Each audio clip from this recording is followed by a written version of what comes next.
Good morning, Pelham Road. Well, this is another devotion in the series that I like to call Someone You Need to Know. Today is March 17th. So you know, I'm going to be telling you about St. Patrick.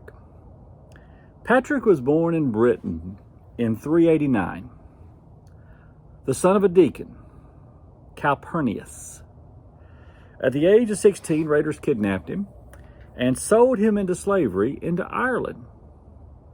From here on, it's going to sound like this is a movie script. He was a slave for 6 years, served as a shepherd, if I remember right. As a captive, his faith became even more valuable to him, and he became more devout. He felt that the Spirit was calling him to become a missionary to Ireland. But he could only be a missionary, he felt like, if he was a free man. So after 6 years, he escaped and made his way back to Britain. He escaped the island of Ireland and made his way home. So it was 405, if you're keeping up with things. It was 389 when he was born, 405 when he became a slave, and 411 when he escaped. And it took him 20 years, mind you, to get back to Ireland. But he worked his way back to Ireland to follow his calling. So in 432, he returned to Ireland, and he returned as the bishop. Persistence is a sign of faith.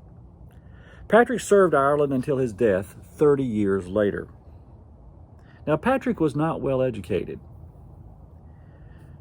but education became a priority under him and under his leadership of the Catholic Church. He further prioritized the building of monasteries.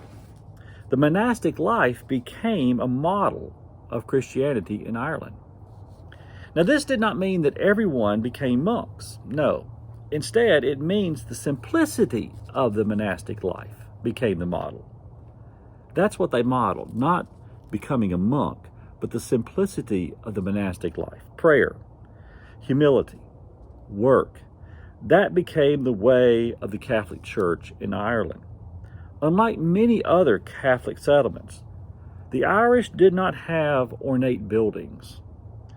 Their churches were usually formed of stone and void of statues, and really void of many symbols, except simple crosses. Further, in Ireland, during this time, instead of the bishop being the leader of the church, the head of the church, it was the abbot. The abbot was the leader of the Catholic Church in Ireland. The abbot's role was the role of service. So Patrick wanted the chief servant, not the chief influencer, but the chief servant to lead the church. So it was the abbot of the monastery that led. I encourage you to read more and study more about St. Patrick. He was a remarkable soul. And I'll close with a prayer that's often attributed to him, and actually it's one I actually think he did pray. Christ with me, Christ before me, Christ behind me, Christ in me, Christ beneath me, Christ above me, Christ on my right, Christ on my left, Christ when I lie down, Christ when I sit, Christ when I stand, Christ in the heart of everyone who thinks of me, Christ in the mouth of everyone who speaks of me, Christ in every eye that sees me, Christ in every ear that hears me. Have a good day. Look up more about St. Patrick.